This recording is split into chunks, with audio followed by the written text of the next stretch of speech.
Šviežiais laidos produktais rūpinasi ir laidą remia Lidl.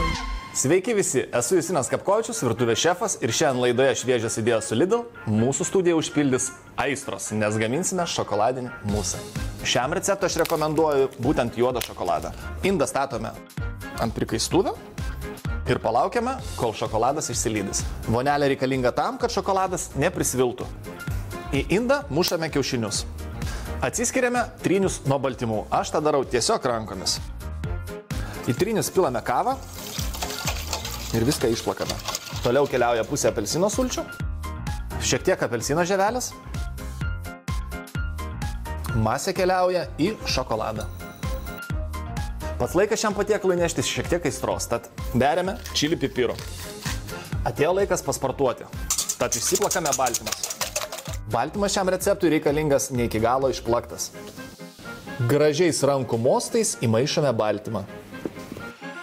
Pilame masę į indelius. Mūsų desertas keliauja į šaldytuvą pailsėti kelioms valandoms. Prie šokoladinio muso puikiai tiks biskvitiniai sausainiai. Aistra alsuojantis desertas jau paruoštas. O mes su jumis pasimatysime Šviežios idėjos su Lidl per TV3. Šviežiais laidos produktais rūpinasi ir laidą remia Lidl.